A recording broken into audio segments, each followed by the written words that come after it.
Jesus, my Savior.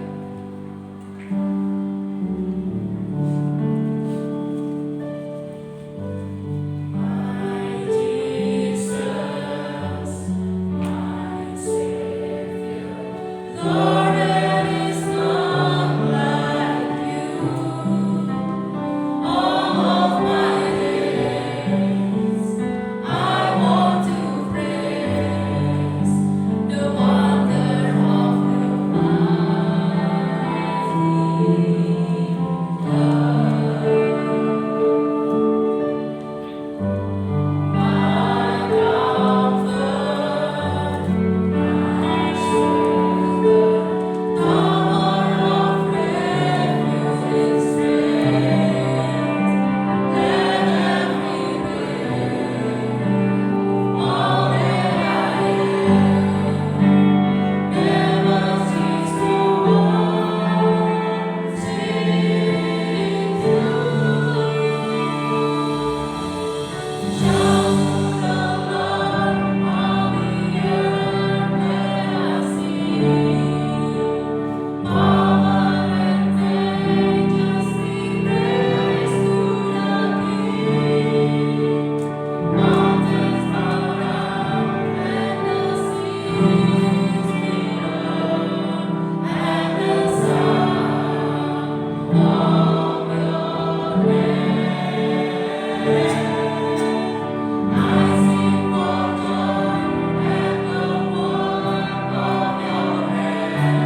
kami ingin bersama-sama memuliakan nama Tuhan.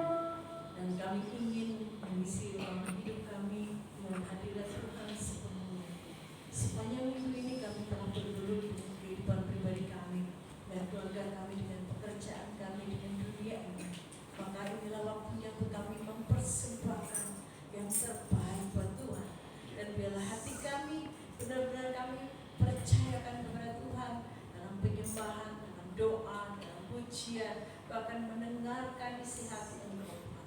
Engkau memberkati ibadah kami pada hari ini dari awal sampai akhir. Setiap kami yang terlibat dalam pelayanan, Tuhan urapi, Tuhan jamah, Tuhan pakai menjadi alat Tuhan yang heran. Dan Tuhan juga memberkati seluruh jemaat Tuhan yang hadir pada pagi hari ini. Biar kami siap untuk menerima lawatan dan berkat Tuhan. Terima kasih Bapak. Kami menyerahkan ibadah kami pada pagi hari ini dan mempersembahkan seluruh hidup kami sepenuhnya ke dalam tangan kasih Tuhan.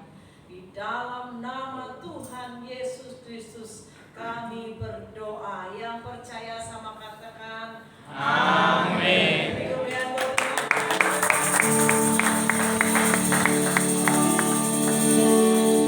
Siapa di sini yang merasakan sukacita Tuhan? Boleh saya undang semuanya untuk berjabat tangan saya untuk mengucapkan jangan lelah bekerja di ladangnya Tuhan.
semangat memuji Tuhan.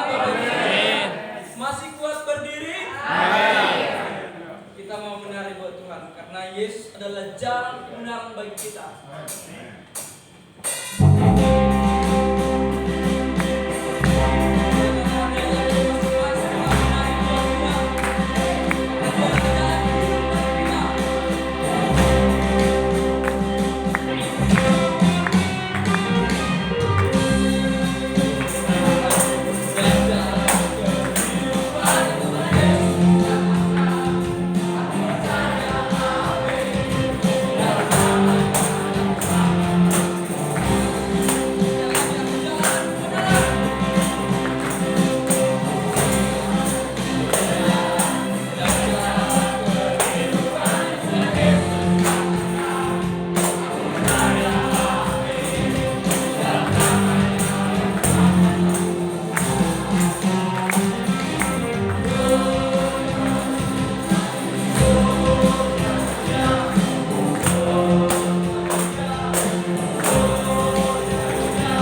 kita datang di hadapan Tuhan. Kita datang di hadapan Tuhan sungguh-sungguh karena Dia sungguh tiada kasih di dunia ini selain Dia. Terima kasih Tuhan.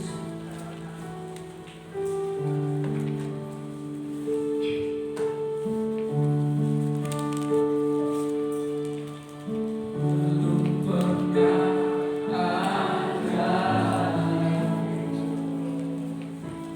kasih di dunia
Benar Tuhan, seperti pujian yang kami naikkan Bapa, kasih Tuhan tiada duanya dalam hidup kami.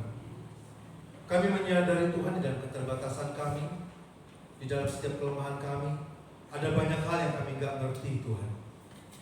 Untuk itulah kami butuh Tuhan. Kalau sampai hari ini kami boleh ada sebagaimana kami ada, itu karena Tuhan. Kalau bukan karena Tuhan, kami sudah jatuh. Karena bukan karena Tuhan, kami terhilang. Terima kasih Tuhan, kami mau pakai kesempatan ini dengan sebaik-baiknya. Kebenaran firman Tuhan hari ini adalah kebenaran Tuhan yang membebaskan kami, yang memberikan kepada kami damai sejahtera, dan mengubah sikap hidup kami, sehingga kami tidak lagi menjadi sama ketika kami pulang nanti, akan menjadi pribadi yang berbeda Tuhan. Terima kasih, kami siap mendengar firman Tuhan. Demi Allah yang hidup Tuhan kami Yesus Kristus kami berdoa. Haleluya. Setiap kita yang siap untuk mendengar firman Tuhan bersama-sama kita katakan amin. Puji nama Tuhan. Ya, Tuhan Yesus baik. Shalom saudara. Shalom. Kayaknya belum semua boleh gak sih sekali lagi bilang shalom. Shalom. Berapa banyak yang merasakan Tuhan Yesus baik? Lambaikan tanganmu. Boleh bilang kepada kanan kirinya, Tuhan Yesus baik. Haleluya saudara ya. Ya, kita harus bersyukur. Kita harus bangga punya Tuhan Yesus, karena Tuhan Yesus begitu baik. Ya saudara yang dikasih Tuhan, saya bersyukur hari ini bisa kembali melayani saudara. Dan saya percaya firman Tuhan hari ini pasti memberkati saudara. Amin. Siap untuk mendengar firman Tuhan? Ya saudara yang dikasih Tuhan, saya percaya betul bahwa segala sesuatu itu terjadi bukan kebetulan. Begitupun hari ini saudara. Saya nggak tahu siapa yang akan datang ke gereja. Saya nggak tahu siapa yang nggak datang, siapa yang akan hadir hari ini. Dan saya juga nggak tahu masalah dan pergumulan saudara masing-masing. Tapi satu hal yang saya yakini bahwa setiap kebenaran firman Tuhan yang kita dengar akan selalu punya pesan yang spesifik buat saudara. Jadi ketika saya mempersiapkan firman Tuhan, saudara, saya berdoa sama Tuhan. Tuhan, apa yang mau Tuhan sampaikan kepada jemaat Tuhan hari ini? Karena saya yakin kebenaran firman Tuhan akan selalu punya pesan spesifik. Nah, pesan yang spesifik itu adalah pesan yang mengubah, pesan yang memberkati, pesan yang menjadikan kita berbeda saat kita datang dan kita pulang nanti, saudara. Ya, jadi saya harap hari ini saudara, kalau ada satu pesan yang spesifik berbicara kepada saudara, terima sebagai kebenaran yang mutlak, lakukan, dan kita akan lihat karya Tuhan dinyatakan ajaib dalam hidupmu saudara. Amin. Selama 1 bulan ini Bapak Gembala memberikan satu tema kepada kita, berbicara tentang memperluas wadah berkat. Saya berdoa Tuhan apa yang Tuhan mau sampaikan, dan sepertinya Tuhan taruh satu kata kuat banget gitu. Dan kata itu adalah hati. Jadi kalau hari ini saya boleh kasih judul khotbah saya, yaitu memperluas wadah berkat part yang kedua. Part yang pertama oleh Bapak Gembala kemarin. Ya, memperluas wadah berkat part yang kedua dengan subtema saya akan kasih judul milikilah hati yang sehat. Apa hubungannya hati yang sehat dengan wadah berkat yang akan kita perluas nanti? Ya, karena Bapak Gembala kemarin sudah kasih satu pesan yang otentik banget, bahwa ternyata berkat Tuhan itu luar biasa, nggak terbatas. Ya, namun sebelum masuk lebih jauh, kalau kita bahas tentang berkat, tolong pikiran kita jangan selalu tentang uang, tentang duit, tentang materi. Karena berbicara tentang berkat itu tidak selalu bicara tentang hal-hal materi. Berkat Tuhan itu bisa berbicara tentang penyertaan, kasih karunia, mujizat, pemulihan, kesembuhan, dan lain sebagainya. Nah, Bapak Gembala sudah sampaikan kemarin bahwa berkat Tuhan itu sebenarnya tidak terbatas di dalam hidup kita. Tetapi ternyata ada banyak orang yang merasa berkatnya terbatas. Malahan ada orang yang menganggap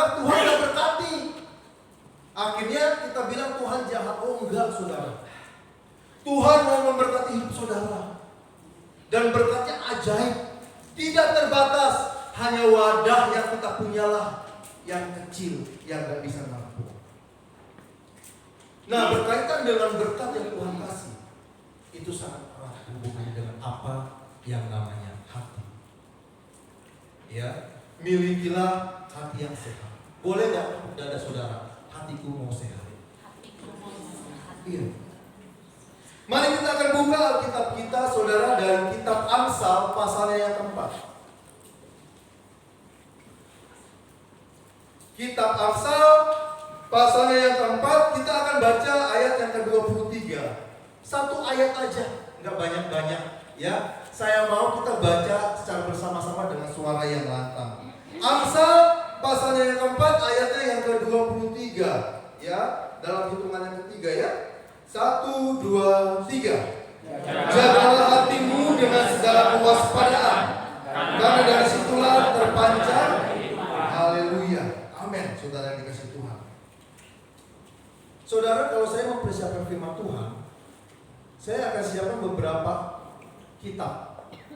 Ada beberapa kitab, ya. Biasanya paling tidak ada kitab, ada 3. Alkitab yang biasa, Alkitab penuntun, atau sebagai perbandingan saya akan lihat versi yang lain, NIV, New International Version, dan beberapa referensi yang lain. Nah, ketika saya baca ayat Amsal pasalnya yang ke-23 yang berbunyi jagalah hatimu dengan segala kewaspadaan, saya coba lihat di terjemahan yang lain, saudara, di Alkitab saya yang satu, yang coklat, NIV.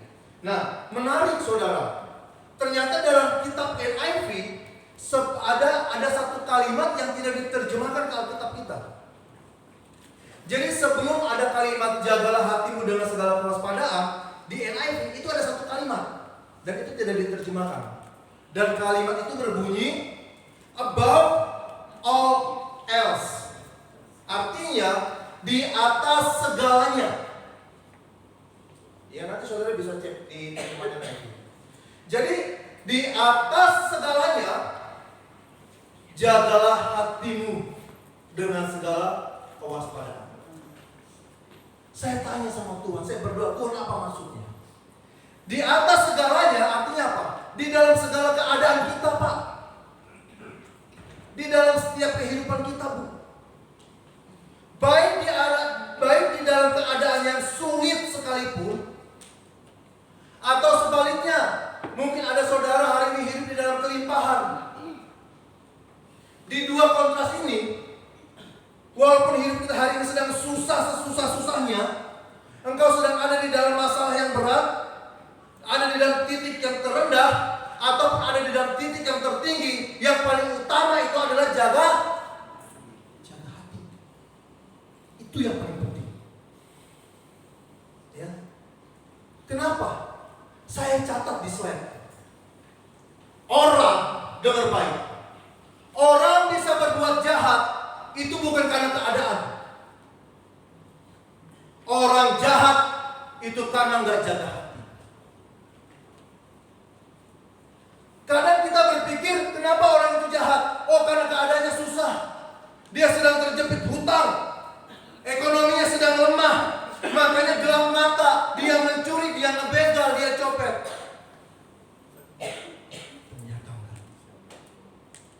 Sesusah apapun hidup kita, Bu, sesusah apapun hidup kita, Pak, kalau kita bisa jaga hati, kita gak jadi orang yang jahat. Dan sebaliknya, saat kita ada di dalam keadaan yang limpah, berkat materi, serba kecukupan, ekonomi oke, kalau kita gak bisa jaga hati, sama kita bisa jadi orang yang jahat. Kita bisa jadi orang yang lebih rakus, lebih tamak, pengen dapat cuan lebih, menghalalkan berbagai macam cara. Lihat baik, orang jahat itu bukan karena keadaan, tapi karena gak bisa jaga hatinya. Jadi pesan Tuhan hari ini jelas kepada kita. Jagalah hati kita dengan segala kewaspadaan. Supaya apa? Supaya hati kita sehat. Supaya hati kita tuh nggak sakit. supaya hati kita nggak banyak sampah, supaya hati kita tidak dipenuhi dengan kekecewaan, amarah, benci, iri, dengki. Jangan sampai keadaanmu hari-hari ini, Pak, itu mengubah sikap hatimu sama Tuhan. Karena sebenarnya perbuatan jahat, pikiran jahat, sekali lagi, bukan karena keadaan, tapi karena kita nggak bisa jaga hati. Saya mencatat ada 2 hal penting. Kenapa sih kita perlu jaga hati? Yang pertama, sederhana. Kita harus jaga hati karena hati itu penting. Boleh tepuk kanan kiri bilang hati penting. Saudara, kalau saudara punya sesuatu yang saudara anggap penting, entah barang, benda dan lain sebagainya, yang saudara anggap penting pasti dijaga, betul gak? Betul? Yang punya HP coba lihat HP-nya. Pakai hardcase gak? Pakai casing gak? Walaupun bagi sebagian orang HP itu gak penting, tapi lebih banyak orang menganggap HP itu penting. Ada aplikasi buat transaksi keuangan, ada foto, ada lain-lain lah semua. Penting. Karena HP itu penting, maka kita jaga. Kita kasih hardcase, betul ya? Layarnya kita pakai tempered glass supaya kalau jatuh gak rusak. Ya, kenapa? Karena banyak orang separuh nyawanya ada di handphone sekarang ini, saudara. Ya, kalau kita kerja handphone ketinggalan itu keringet dingin. Ada keringet dingin bapak-bapak? Kalau ada keringet dingin, Bu, hati-hati tuh. Ada apa di sini? Ya, jangan sampai di sini malah jadi pulang ke rumah berantem enggak ya, saudara ya? Ya, handphone itu penting. Ya, bagi sebagian orang, makanya dijaga. Kulit wajah ibu, kulit wajah penting nggak? Penting, makanya papi skincare dong. Ya kan? Uang lebih lihat nih, pinggiran mata udah keriput nih. Ya kan? Papi kalau lihat cewek cantik di luar terpana, istri sendiri nggak pernah dimodalin. Cantik itu butuh modal, pi. Ya nggak? Skincare. Anak saya kayak orang baru kelas 5, kemarin dia bilang sama mamanya, "Ma, beliin skincare dong, Ma." Saya bilang, anak SD nya beli skincare, ya ampun. Ada papa katanya. Apa itu mereknya? Pigeon katanya gitu ya. Itu bermerek, Pak. Butuh katanya gitu ya. Iya, sesuatu yang penting pasti kita jaga. Firman Tuhan bilang jaga hati. Kalau Tuhan bilang jaga hati, berarti hati itu penting. Jadi harus dijaga. Yang menulis surat ini seorang raja hebat, terkenal, berhikmat. Siapa namanya? Salomo. Lihat, Salomo menuliskan sebuah hikmat yang luar biasa supaya kita jaga hati. Salomo, apa yang dia gak punya? Kedudukan, popularitas, kekayaan, istrinya bejibun. Ya, ada yang punya cita-cita dari bapak-bapak istrinya pengen seperti Salomo. Biar saya doakan, saya tarik ini. Ya jangan, nggak boleh buka cabang, Pak. Ya, kalau buka Indomie, nasi goreng boleh buka cabang. Kalau istri nggak boleh buka cabang. Ya, Salomo semua dia punya. Tapi Salomo bilang, dari semua yang aku punya, kekayaan yang aku miliki, kedudukan, popularitas yang aku miliki, itu nggak aku jaga. Yang aku jaga nih hatiku, kata Salomo. Ya, Salomo jaga hatinya betul-betul, baik-baik. Ya, nah, kenapa sih hati itu penting? Kenapa hati itu penting? Karena hati itu sumber kehidupan, Pak. Sumber kehidupan, Pak. Bilang, hatiku sumber hidupku. Kenapa? Karena dari hati akan timbul iman. Saya catat di slide. Dari hati timbul pengharapan. Dari hati kita akan timbul kasih, sukacita dan damai sejahtera. Kalau hatinya sehat. Tapi kalau hatinya sedang tidak sehat, hatinya sedang luka, hatinya sedang sakit, apa yang timbul? Coba kita buka dari Injil Markus, saudara, pasal yang ke-7.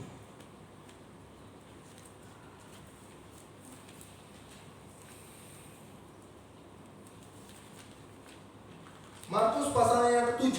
Saya akan baca buat saudara ayat yang ke-21 sampai dengan yang ke-23 dengan baik.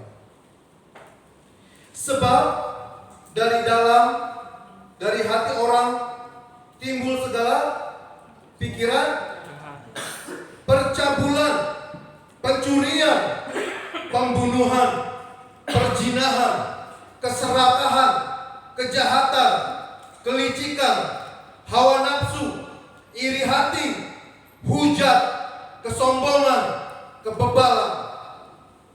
Semua hal-hal yang jahat ini timbul dari dalam dan menajiskan orang. Hati itu sumber kehidupan kita. Kalau hati kita sehat, apapun situasi kita, apapun pergumulan kita, yang keluar adalah iman, kasih, pengharapan. Apapun yang terjadi dalam hidup kita, sesulit apapun hidup kita, ekonomi kita, yang timbul kalau hati kita sehat, damai dan sukacita. Dan sebaliknya, kalaupun hidup kita hari-hari berkelimpahan harta, kecukupan, tapi kalau hati kita penuh dengan sampah, penuh dengan sakit penyakit, yang timbul itu kejahatan.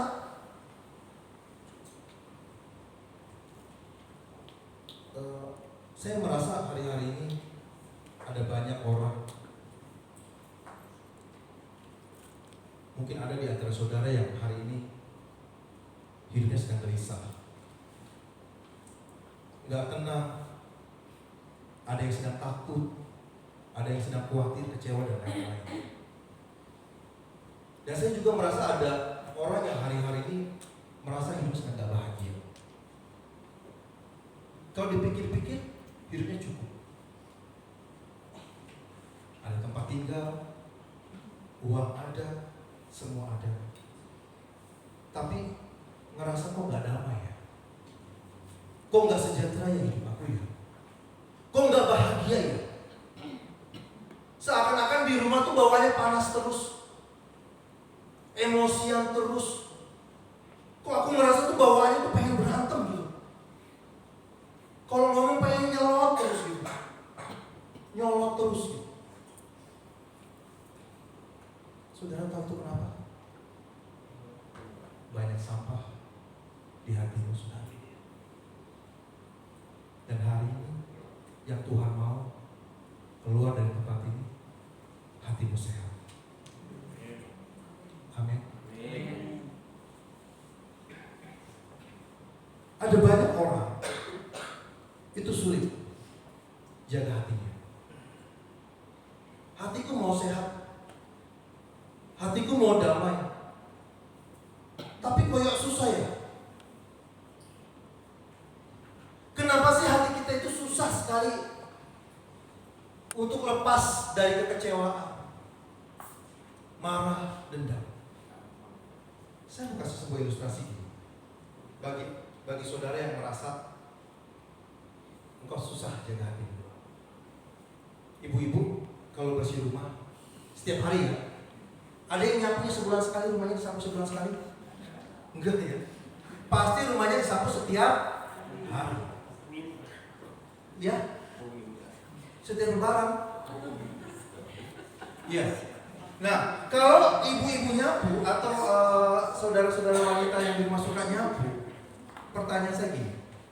Setiap hari saudara nyapu, apakah setiap hari itu juga atas lemarimu dibersihkan, disapu? Sela-selanya disapu, dipel, gitu? Biasanya yang disapu itu yang apa? Yang kelihatan, yang terlihat mata, betul? Jadi kalau ada tamu datang langsung kelihatan kinclong, wah rumahnya kinclong. Kan nggak mungkin kita dalam ke rumah orang lihat atas lemarinya, coba dong lihat atas lemarinya. Enggak ya? Coba dong ngintip gitu ke sela-selanya dipegang gitu. Ya ampun, enggak ya? Nah, rumah yang kita sapu biasanya yang kelihatan. Sedangkan yang nggak kelihatan itu jarang dibersihin, betul nggak? Setuju dengan saya? Setuju. Tanpa kita sadari, akhirnya kita menganggap yang nggak kelihatan itu nggak penting. Sama dengan hati. Hati itu nggak kelihatan. Siapa sih yang tahu hati seseorang dalamnya? Nggak ada yang tahu. Oleh karena hati itu nggak kelihatan, nggak ada yang tahu isi hatinya, makanya hatinya nggak pernah dibersihin. Akhirnya di dalam kehidupan kita yang kita poles adalah tampilan yang kelihatan, tampilan yang luar. Makanya gerak-gerik kita poles sedemikian rupa, tutur kata kita poles sedemikian rupa, supaya dinilai orang bagus, supaya dinilai orang baik, supaya dinilai orang rohani. Tapi siapa yang tahu hatinya? Ngomongnya haleluya, puji Tuhan, oh luar biasa Pak, Tuhan berkati. Dalamnya iri hati, dengki, dendam. Ini yang seringkali terjadi di dalam kehidupan anak-anak Tuhan. Akhirnya apa? Kita hidup di dalam kemunafikan. Yang kita tampilkan hanyalah yang di luar aja. Itu yang pertama. Kenapa kita perlu jaga hati? Karena hati itu penting. Yang kedua, kenapa sih kita perlu jaga hati? Juga sangat sederhana. Yang pertama, kita perlu jaga hati karena hati itu penting. Yang kedua, karena hati kita diincar. Bilang, hatiku lagi diincar. Ya, hati ini incaran. Siapa yang mengincar hati kita? Siapa yang mengincar hati kita? Iblis. Kalau saudara pergi jauh, atau ada teman-teman kita yang rantau lalu pulang kampung, kita pergi ke terminal, kita pergi ke stasiun, atau kita pergi ke pelabuhan, dan kita tahu di area itu banyak copet. Apa yang diincar sama copet? Dompet. Jadi dompet kita, kalau kita ke terminal itu menjadi incaran copet. Iya, incaran copet. Kalau kita tahu dompet kita sedang diincar, apa yang saudara lakukan? Dijaga. Sama dengan hati. Hati itu incaran iblis, Pak. Hati itu incaran setan. Kenapa? Supaya hatimu dirusak. Kalau hatimu rusak, pikiranmu rusak. Kalau pikiranmu rusak, tindakan rusak. Kalau saudara ingat khotbah-khotbah saya pernah berkhotbah, kalau hati kita cemar, pikiran kita cemar. Kalau pikiran kita cemar, tindakan kita juga cemar. Jadi ingat baik-baik, hati penting. Yang kedua, hati itu diincar oleh si iblis. Jadi sebenarnya iblis itu gak incar kekayaanmu. Jadi gak usah takut kekayaanmu hilang diambil iblis. Yang iblis incar bukan uangmu. Yang iblis incar bukan kedudukanmu. Yang iblis sedang incar di dalam kehidupan kita itu hati kita. Saya catat di slide. Iblis tidak mengincar luarmu, tetapi iblis mengincar dalammu. Hatimu sedang diincar supaya rusak. Iblis sedang mengintai dirimu hari-hari ini. Masalah yang sedang kau hadapi hari-hari ini, itu menjadi satu alat yang dipakai iblis untuk mengincar hatimu supaya dirusak. Ada berapa banyak orang Kristen ketika ada di dalam keadaan yang susah, tidak bisa jaga hati, ujung-ujungnya apa? Nyalahin Tuhan, kecewa sama Tuhan, enggak mau lagi pelayanan, enggak mau lagi ke gereja, enggak mau lagi ibadah. Buat apa aku doa? Buat apa aku ibadah? Buat apa aku pelayanan? Tuhan enggak memberkati aku. Hidupku susah. Aku kecewa sama Tuhan. Beberapa waktu lalu saya sampaikan ke teman-teman pelayan altar di depan kepada tim. Saya harap sekarang pelayan-pelayan altar, pemusik, single, WL dan lain sebagainya, nggak ada lagi yang keluar masuk. Nggak ada lagi yang bilang kepada pagem-pagem, saya jangan dijadwal dulu ya, saya mau pelayanan dulu ya, hati saya belum beres, saya banyak masalah. Waktu itu saya kasih ilustrasi, coba lihat tangan saudara, lihat jari-jari saudara. Tuhan ciptakan jari-jari saudara, lengkap dengan apa di situ? Kuku. Lihat kukunya, bersih atau kotor? Kalau kukumu kotor, yang dipotong kukunya atau jarinya? Ada yang melihat kukunya hitam, yang dipotong jarinya ada? Tetapi begitulah kehidupan orang Kristen di dalam gereja, di dalam pelayanan. Pelayanannya yang dipotong, pelayanannya yang dipangkas, doanya yang dipangkas, ke gerejanya yang dipangkas dengan alasan apa? Aku masih kotor Tuhan, aku masih belum layak. Kalau kita tahu belum layak, kalau kita tahu kita sedang kotor, stop dosanya. Bukan pelayanannya yang dipotong. Kalau kita merasa kita berdosa, kita kotor, oleh karena kita berdosa melakukan kesalahan, yang di stop itu bukan doanya, tapi dosanya yang di stop. Itu kan yang seringkali terjadi di gereja ya. Orang gak mau melayani, gak mau berdoa, merasa diri gak layak karena dosa. Pelayanannya di stop, dosanya jalan terus. Apa kita gak keblinger begini? Kebalik-balik. Kenapa bisa begitu? Karena hati kita sakit, diincar sama iblis, sehingga kita tidak bisa berpikir dengan logis. Sekali lagi, yang iblis incar itu bukan luar, tapi hati.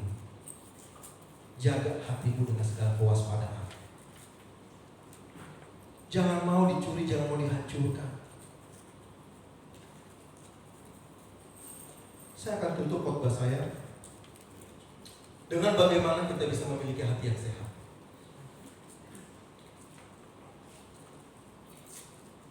Ada dua hal yang saya bagikan pada pagi hari ini, saudara. Ya. Bagaimana kita bisa memiliki hati yang sehat? Yang pertama, mari kita buka di dalam kitab 1 Samuel pasal yang ke-24. Ayat 10 sampai dengan yang ke-11. 1 Samuel 24 10 sampai dengan 11. Demikian firman Tuhan. Lalu berkata Daud kepada Saul, "Mengapa engkau mendengarkan perkataan orang-orang yang mengatakan, sesungguhnya Daud mengikhtiarkan celakamu? Ketahuilah, pada hari ini matamu sendiri melihat bahwa Tuhan sekarang menyerahkan engkau ke dalam tanganku di gua itu. Ada orang yang telah menyuruhku membunuh engkau. Tetapi aku merasa sayang kepadamu, karena pikirku, aku tidak akan menjamah Tuanku, sebab dialah orang yang diurapi Tuhan." Seseorang yang mau hatinya sehat, jangan simpan sampah. Boleh gak cabai kanan kiri? Jangan simpan sampah. Jangan simpan kebencian, jangan simpan amarah, jangan simpan dendam, kepahitan, jangan simpan kekecewaan, Pak. Jangan.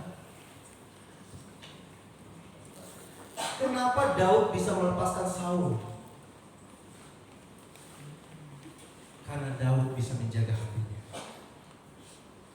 Kita tahu Daud ini kan dikejar-kejar Saul, ingin dibunuh. Saul ini kan mertuanya, ya. Jadi memang sejarah mencatat bahwa mertua dan menantu itu seperti Tom and Jerry, saudara. Ya, kejar-kejar. Tetapi tidak berlaku dalam hidup saya. Haleluya. Amin. Ya, iya saudara. Ketika Daud dikejar-kejar Saul ingin dibunuh, dia kelaparan, dia pura-pura gila. Tetapi pada hari H, dia harus bertatapan muka dengan Saul. Yang dilakukan Daud apakah balas dendam? Tidak. Dia lepaskan Saul. Mengapa mengampuni itu sulit. Saya tahu. Tapi satu hal saya catat di slide. Walaupun sulit Pak, Bu, yang namanya kesulitan itu biasanya mendatangkan sesuatu yang baik. Amin, setuju dengan saya? Yang sulit itu selalu biasanya mendatangkan hal-hal yang baik. Sekarang saya tanya, sulit mana? Makan atau olahraga? Sulit mana? Olahraga. Gampang mana makan sama olahraga? Gampang mana? Mana yang baik buat kita? Olahraga. Ya. Olahraga itu sulit, wah sulit banget. Apalagi saya saudara. Aduh saudara. Kalau bicara olahraga ini saya merasa terhakimi saudara. Gak pernah olahraga. Giliran makan, gak usah disuruh makan. Olahraga disuruh. Walaupun disuruh sulit saudara.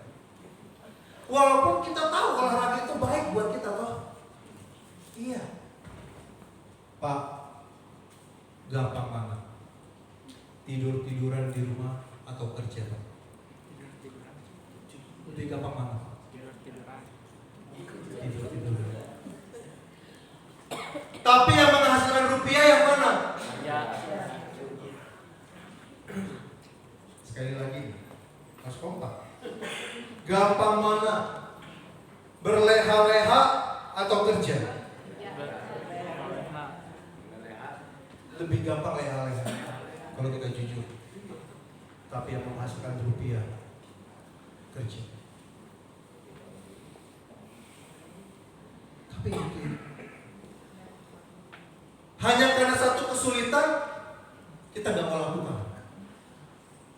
Padahal kita tahu itu baik buat kita, tapi kita gak mau lakukan. Alasannya apa? Sulit, sulit, sulit, sulit dan sulit. Begitupun dengan pengampunan, melepaskan, sulit. Tapi percayalah, mengampuni itu baik buat hati kita sehat. Hari ini Pak, Bu, kalau ada di antara Bapak, Ibu dan Saudara sekalian, engkau yang sedang ada di dalam masa susah untuk mengampuni, susah untuk move on.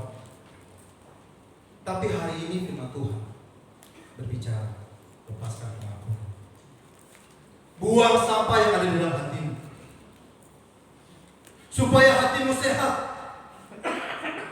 Kalau hatimu sehat, wadah berkat diperluas dalam hidup kita.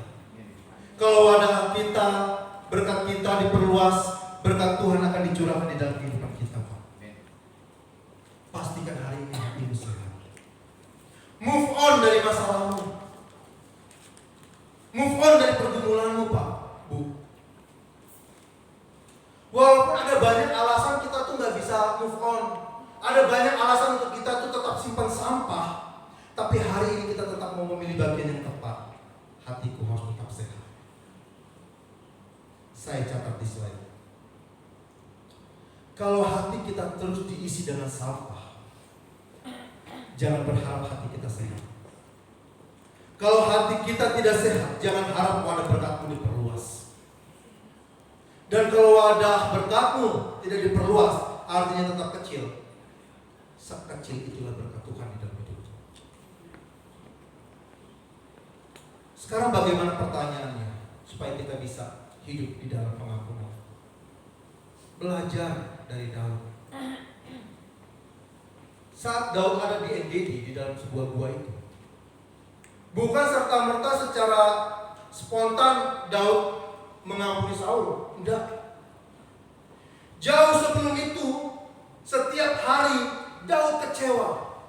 Kalau dia ingat perilaku Saul, dia pasti sedih. Tapi ketika dia sedih, dia ampuni. Ketika dia ingat Saul, dia maafkan. Artinya sudah ada satu proses panjang bagaimana Daud hidup di dalam pengampunan bagi Saul. Dan gongnya terjadi di dalam gua. Jadi bagaimana sih kita bisa mengampuni? Belajarlah setiap hari untuk mengampuni. Supaya apa? Supaya kita bisa move on. Ya, saya catat di slide. Orang yang susah move on, hidupnya pasti terhambat. Ada anak-anak muda yang lagi putus cinta, dan kau bilang, aduh aku susah move on. Ayo bangun pagi, entahlah, lagi gak move on. Kenapa putus cinta? Cewek itu banyak. Aku tahu cewek itu banyak. Apalagi cowok-cowok itu banyak. Tapi gak tahu ya kenapa ya aku tuh susah banget move on. Ada berapa banyak orang yang susah move on, akhirnya hidupnya terhambat? Banyak. Jadi kita harus move on. Ya. Ada satu peristiwa saudara, ya, di dalam pelayanan Tuhan Yesus, di sebuah kolam namanya kolam Bethesda. Di situ ada seorang yang hidupnya nggak move on, susah move on. Hampir aja gara-gara nggak move on, dia nggak terima mujizat. Jadi ketika Tuhan Yesus melayani, Tuhan Yesus masuk dalam satu tempat, satu kolam namanya Bethesda. Di situ dicatat ada orang yang sudah sakit selama 38 tahun. Tuhan datang ke dia, Tuhan bilang gini, Pak, sakit berapa lama Pak? 38 tahun. Ih, lama ya? Iya. Mau nggak kamu sembuh? Kalau hari ini ada di antara saudara sedang ada masalah, sakit penyakit, butuh pemulihan, butuh zaman Tuhan, saya bilang, mau nggak sembuh? Jawab saudara, mau. Tapi tahu nggak yang dijawab sama orang ini?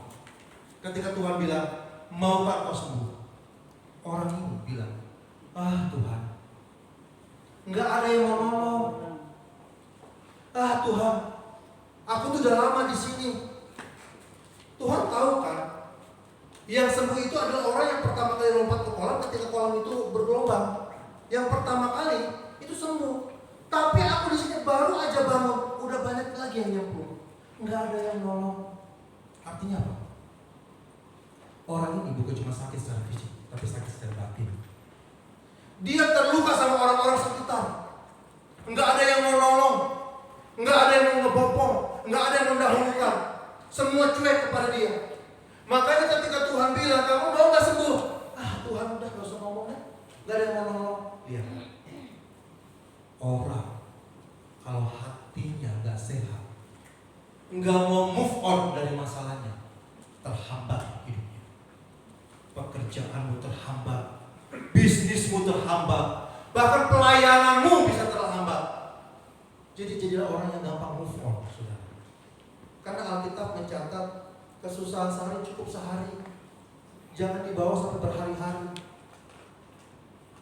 Lepaskan pengampunan, jangan simpan sampah, supaya engkau bisa move on. Kalau engkau move on, hidup tidak akan pernah terhambat. Ya. Hari ini, sebelum saudara terima pemulihan dan berkat Tuhan, Tuhan mau saudara lebih dulu membuang sampah di dalam hati. Sebelum bagaimana engkau memperluas wadah berkatmu di dalam hidupmu, pastikan dulu hatimu sehat. Itu yang pertama. Ya. Jadi bagaimana kita memiliki hati yang sehat? Hiduplah dalam pengampunan. Yang terakhir, yang kedua, di dalam 1 Tesalonika pasalnya yang kelima ayat ke-18. Mengucap syukurlah dalam segala hal, sebab itulah yang dikehendaki Allah di dalam Kristus Yesus bagi kamu. Bagaimana supaya hati kita sehat? Yang pertama, hidup dalam pengampunan. Yang kedua, hiduplah dalam ucapan syukur. Pak, Bu, saya paham. Mengampuni sulit, begitupun mengucap syukur. Mengucap syukur itu sulit untuk kita lakukan. Kita gampang mengucap syukur kalau keadaan kita baik. Kita gampang mengucap syukur kalau keadaan kita sedang lancar-lancar aja. Ekonomi lagi baik, keluarga lagi diberkati, pekerjaan lagi bagus. Kita bisa mengucap syukur. Tapi pertanyaannya bagaimana ketika sedang ada di dalam keadaan yang buruk? Apakah kita masih bisa mengucap syukur nggak? Saat kita lagi nggak punya uang belanja habis, sedangkan kebutuhan rumah tangga masih banyak, untuk bayar ini, untuk bayar itu, untuk beli ini, untuk butuh itu. Belum lagi kita disakiti, suami kita mengkhianati, anak kita bandel, anak kita susah diatur. Bagaimana kalau kita sedang menghadapi situasi tersebut? Apakah kita masih bisa mengucap syukur? Kadang sulit ya. Nah, saya mencatat ada beberapa faktor kenapa orang sulit bersyukur, Pak. Ya, yang pertama, kita sulit mengucap syukur kalau kita itu punya kecemasan dan kekhawatiran berlebihan. Cemas, khawatir, takut itu manusiawi, wajar. Tapi kalau hidup kita selalu cemas, selalu diliputi dalam kekhawatiran, ini yang bahaya. Yang kedua, kenapa sih kita sulit sekali untuk bersyukur? Karena sering kali kita merasa diri kita kurang. Kenapa kita selalu merasa kurang? Kita selalu merasa diri kurang karena kita sering kali membandingkan hidup kita dengan orang lain. Kenapa hidup saya tidak seperti dia? Kenapa keluarga saya tidak seperti dia? Dan lain sebagainya. Jadi hari ini stop untuk membandingkan hidup kita dengan orang lain. Stop untuk membandingkan diri kita dengan orang lain, dengan tetangga kita. Stop untuk membandingkan diri kita dengan saudara kita. Stop. Stop untuk membandingkan diri kita dengan orang-orang yang ada di sekitar kita.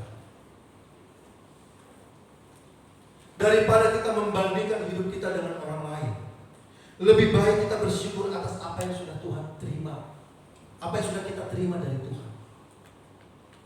Mungkin saudara menatap saya dan berkata, Pak, saya nggak punya apa-apa, Pak. Pak, saya nggak punya apa-apa, Pak. Ekonomi saya sulit, Pak.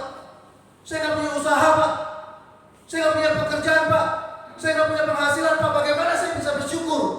Hari ini saya mengatakan kepada saudara, tetaplah kau tetap bersyukur. Kenapa? Karena kau masih punya napas kehidupan. Hari ini saudara bisa datang ke gereja. Saudara masih bisa dihirup oksigen dengan gratis. Bersyukur untuk itu. Karena hari ini ada begitu banyak orang yang sedang terbaring di rumah sakit. Untuk nafas saja dia harus bayar. Jadi kalau hari ini saudara masih nafas, bersyukur. Hari ini kita masih sehat, bersyukur. Hari ini kita masih bisa merasakan kasih karunia Tuhan, bersyukur. Jangan selalu bersyukur kita itu digantungkan kepada hal-hal yang lahiriah. Jangan selalu menggantungkan ucapan syukur kita itu hanya kepada hal-hal yang sifatnya jasmani, materi. Tuhan Yesus bilang bahwa hidup kita itu bukan hanya dari roti aja, tapi dari kasih karunia Tuhan. Tapi ada banyak orang yang hanya mengejar hal-hal yang materi, bukan kasih karunia Tuhan. Ya. Jadi kita bisa bersyukur kalau hati kita tenang, tidak cemas dan khawatir berlebihan, dan jangan selalu banding-bandingkan dengan orang lain. Ya. Bersyukur itu pilihan, Pak. Kalau kita ada dalam keadaan susah ataupun senang, bersyukur itu pilihan. Dan saya betul-betul akan menutup khotbah saya pada hari ini. Ada dua hal. Kenapa kita harus senantiasa bersyukur? Yang pertama saya catat, karena bersyukur itu adalah cara kita memasukkan hadirat Tuhan. Di dalam Mazmur 100 ayat yang keempat berkata, masuklah melalui pintu gerbangnya dengan ucapan syukur, ke pelatarannya dengan puji-pujian. Bersyukurlah kepadanya dan pujilah namanya. Artinya, saat kita bisa bersyukur, kita bisa naikkan hadirat Tuhan di dalam kehidupan kita. Dan kalau kita merasakan hadirat Tuhan, apapun situasinya, engkau akan tetap bisa bersyukur kepada Tuhan. Itu yang pertama. Dan yang kedua, yang terakhir, kenapa kita harus bersyukur dalam setiap keadaan kita? Karena ada kuasa di dalam ucapan syukur. Di dalam pelayanan Tuhan Yesus, Tuhan Yesus banyak melakukan mujizat. Ketika Tuhan Yesus membangkitkan Lazarus dari kematian, atau bahkan Tuhan Yesus bisa memberi makan 5.000 orang yang 5 roti dan 2 ikan. Sebelum Tuhan Yesus melakukan mujizat itu, sebelum Tuhan Yesus menunjukkan kuasanya yang besar, apa yang Tuhan Yesus lakukan? Dia angkat tangan dan dia mengucap syukur. Tim musik boleh maju. Hari ini Pak, Bu, saya nggak tahu masalah dan pergumulan Ibu dan Bapak. Tapi yang saya tahu itu Tuhan taruh di hati saya lewat tema 1 bulan ini. Tuhan mau memberkati saudara. Tuhan mau memulihkan keadaan saudara. Memulihkan ekonomimu, berkati keluargamu, memulihkan. Tetapi Tuhan ingatkan, wadah yang kau punya terlalu kecil. Masih punya wadah lagi enggak? Dan wadah itu bisa kita perluas kalau kita punya hati yang sehat. Mungkin hari ini kau kecewa sama Tuhan. Engkau kecewa kepada hamba Tuhan. Engkau kecewa terhadap suamimu. Engkau kecewa terhadap istrimu. Atau engkau sedang merasa ada di dalam satu himpitan yang berat, satu persoalan yang berat, yang membuat engkau merasa nafas saja itu sulit. Selidiki hati kita hari ini. Apakah hati kita sedang sehat hari ini? Atau penuh dengan sampah, kekecewaan, dan lain sebagainya? Tuhan mau hari ini kita bersihkan hati kita. Tuhan mau hari ini hati kita sehat. Karena Tuhan betul-betul rindu untuk memulihkan saudara, untuk memulihkan hidup. Mari kita datang kepada Tuhan pribadi lepas pribadi. Kita mau sampaikan segala keluh kesah kita kepada Tuhan. Engkau boleh berkata hari ini dalam doa, Tuhan, aku sedang kecewa. Aku kecewa kepada suami. Aku kecewa terhadap istriku. Atau engkau anak-anak muda hari ini kau sedang kecewa terhadap orang tua. Engkau kecewa terhadap situasi ekonomi dan keadaanmu. Tapi aku mau Tuhan hatiku tetap sehat. Karena aku tahu di dalam Tuhan ada berkat yang tidak terbatas. Kalau sampai hari ini aku belum merasakan berkat Tuhan, itu karena hatiku penuh dengan sampah. Aku gak bisa move on dari keadaan. Hari ini aku memilih untuk membersihkan semua sampah yang di dalam hatiku. Aku pengen hatiku sehat Tuhan. Engkau yang butuh jamaah Tuhan. Engkau yang butuh, engkau yang rindu merasakan kembali damai sukacita dalam hidupmu. Datang kepada Tuhan pribadi lepas pribadi. Minta Tuhan jawab. Ya Tuhan, terima kasih Tuhan. Engkau yang melihat setiap hati-hati. Pulihkan. Jawab. Jawab.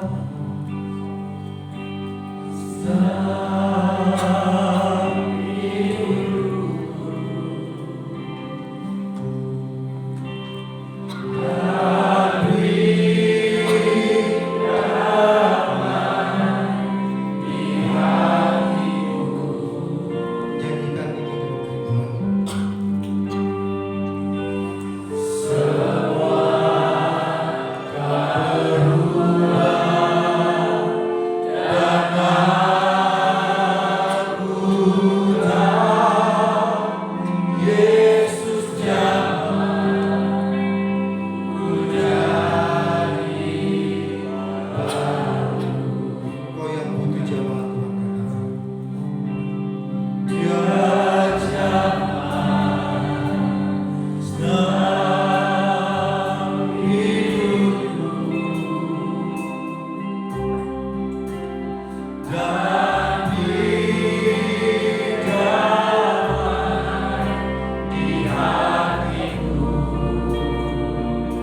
Yakinlah, semua akan berubah saat kau terima jemaat, saat hatimu sehat.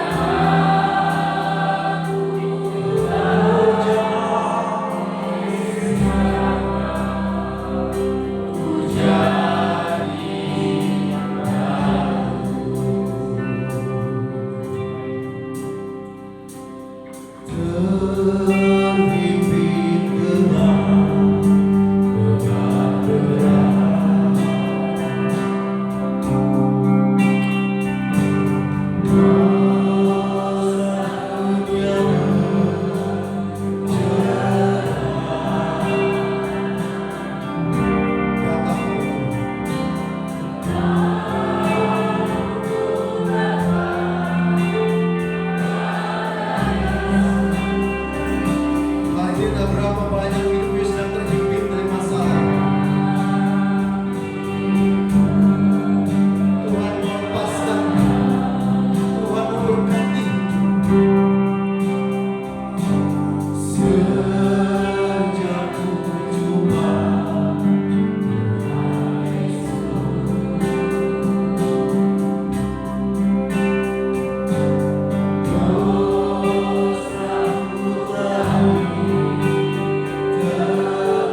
selama kami simpan sampah di dalam hati kami,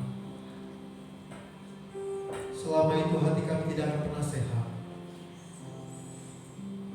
Selama hati kami tidak sehat, selama itu wadah berkat kami kecil, maka sekecil itulah berkat yang kami terima. Hari ini Tuhan, kami mau membersihkan setiap hati kami. Kami mau memiliki hati kami sehat. Kami mau move on dari setiap masalah-masalah kami. Sesulit apapun situasi dan keadaan kami hari-hari ini, kami mau tetap bersyukur kepada Tuhan. Kami mau tetap bersyukur kepada Tuhan. Terima kasih untuk kesulitan ini Tuhan. Terima kasih untuk masalah ini Tuhan. Karena kami percaya lewat masalah ini kuasa Tuhan dinyatakan ajaib. Kami gak mau Tuhan masalah, persoalan membuat hati kami menjadi sakit.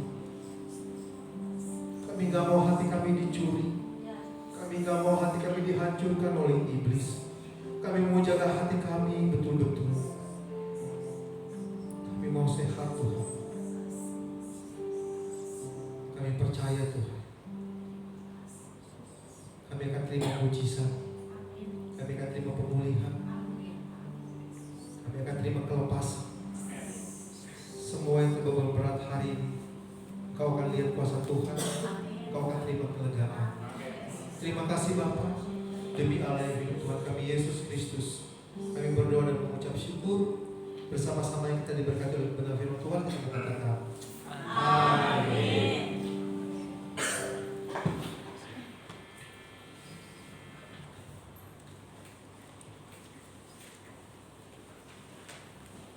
Semuanya diberkati, amin.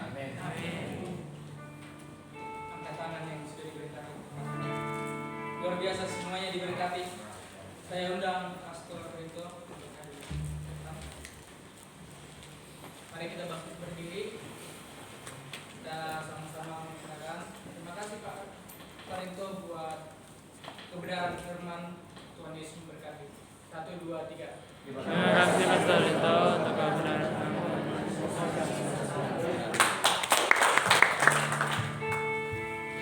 Sekarang kita mau membuka persembahan. Untuk persembahan.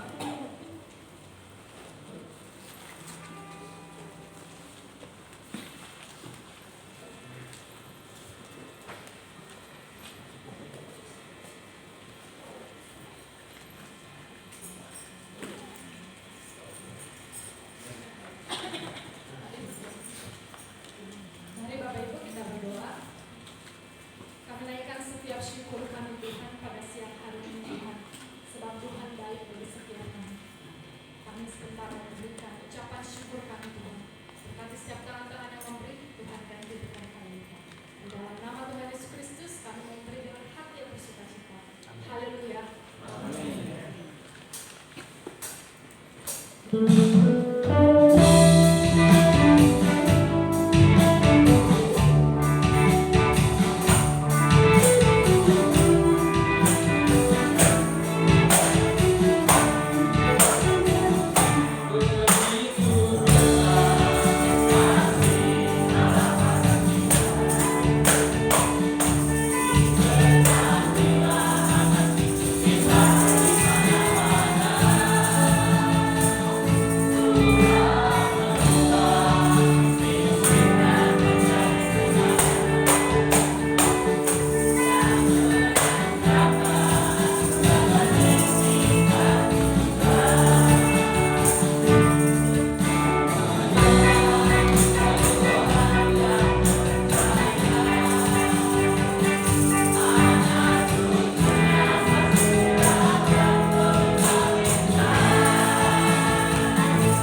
sudah bersama dengan kita karena hari ini ada pelayanan di gereja Home Bogor. Kemudian hari ini ada motekar, anak-anak untuk hari ini yang ikut motekar silakan mempersiapkan diri. Kemudian hari Kamis ada doa pujian dan penyembahan. Hari Jumat ada latihan untuk musik. Hari Sabtu Bapak Ibu ada youth dan juga ada ibadah KW di rumah Ibu di rumah Bunda Susan. Ya, nanti akan di-share untuk jadwalnya. Kemudian bagi Bapak Ibu Saudara yang masih ingin memberikan janji iman mendukung kegiatan Natal, silakan menghubungi bendahara Ibu Sandika. Kemudian selamat ulang tahun buat Bapak Ibu Saudara yang berulang tahun di bulan November kemarin lewat tanggal 1, Opa Lodi dan juga Pak Sudaryo. Kemarin Saudara Albert ini anak dari Ibu Milka dari Bandung. Esok tanggal 10, tanggal 12, tanggal 14, tanggal 18, tanggal 18 lagi, tanggal 19 dan tanggal 28 Ibu Yeni Natalia, Ibu Made, Bapak Hasan, Kak Agatha, Kak Yabes, Ibu Santi dan Ibu Entin. Selamat ulang tahun. Hari ini ada tambahan dari perwakilan dari Panitia Natal. Silakan. Shalom, selamat siang semuanya. Halo. Di sini saya mewakili tim panitia Natal Bagaimana Catering acara kita di SD Indonesia yang akan diadakan pada tanggal 14 dan 17 Desember. Bagi opa, oma, bapak, ibu, adik, kakak yang belum mendaftar, dimohon segera mendaftar ke grup KKA atau BG kalian masing-masing. Karena pendaftaran ini akan kita tutup di tanggal 16 November minggu depan. Kenapa? Karena kami tim panitia harus segera menentukan jumlah kamar, jumlah armada dan lain sebagainya sesuai jumlah peserta yang diadakan. Jadi tolong kerjasamanya, dan apabila nanti setelah tanggal 16 masih ada yang mendaftar, sebelumnya kami akan minta maaf karena belum tahu itu akan bisa atau tidak. Karena perhitungan biaya dan lain-lain. Jadi dimohon kerjasamanya secepatnya juga sebelum tanggal 16 November. Di 16 November paling akhir. Kita akan mengadakan rapat tersebut di Villa Rovinjo di daerah Cisarua. Keterangan dan perlengkapannya akan menyusul nanti setelah minggu depan. Terima kasih.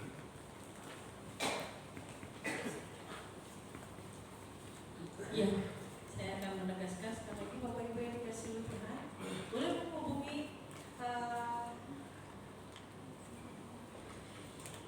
ketua KKA masing-masing, baik Pak Hasan, baik Pak Komar,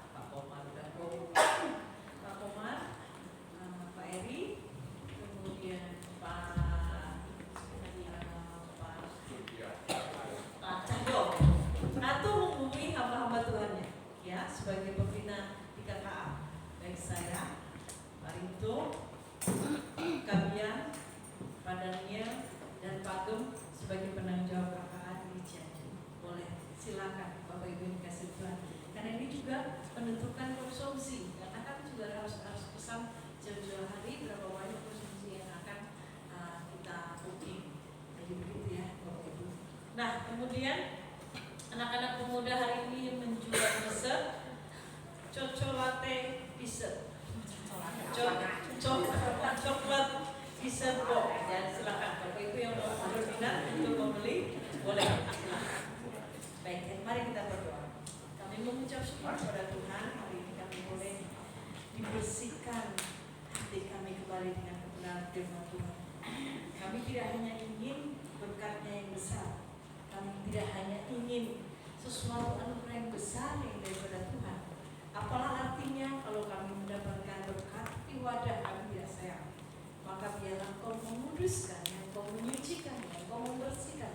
Dan terima kasih karena hari ini Kau membersihkan wadah kami untuk kami menjadi memiliki hati yang sehat. Tuhan memberkati hamba-Mu yang sudah menyampaikan kebenaran firman Tuhan. Tuhan terus pakai urapi dan Tuhan terus berikan hikmat manfaat dan Tuhan pakai bersama keluarganya melayani Tuhan. Tuhan, kami mengucap syukur pada hari ini Tuhan memberikan kekuatan kesehatan Tuhan kami. Kami berdoa untuk Pak Simon yang sedang sakit. Kami bersihati, kami bersekutu, kami bersama-sama berdoa di dalam nama Tuhan Yesus. Tuhan jamah hidupnya, Tuhan jamah hatinya, Tuhan jamah hidupnya, Tuhan jamah sakit penyakitnya, sehingga Pak Simon boleh sembuh seperti sedia kala. Kami menyerahkan kepada Tuhan.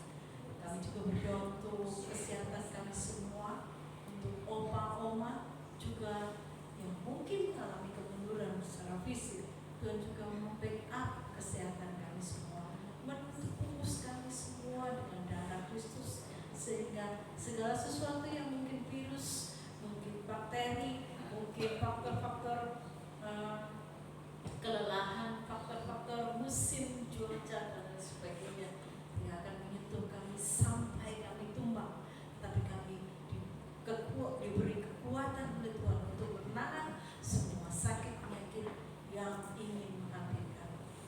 Memberkati usaha pekerjaan kami semua Tuhan, baik di bidang pertanian, perdagangan, di bidang keuangan, bahkan di bidang jual beli dan lain sebagainya. Kami yang memiliki usaha sendiri, Tuhan Kau berkati. Kami yang bekerja pada instansi, lembaga, yayasan dan lain sebagainya, Tuhan Kau memberkati. Kami yang sedang merintis pekerjaan, kami yang sedang merintis usaha, kami yang sedang mencari pekerjaan, Tuhan Kau memberkati. Bukakanlah pintu, bukakanlah berkat, bukakanlah pertolongan untuk kami.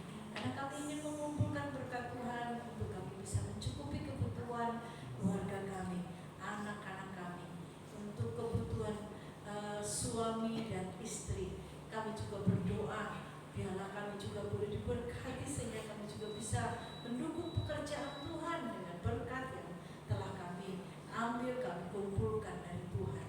Tuhan juga memberkati Tuhan untuk anak-anak kami yang sekolah.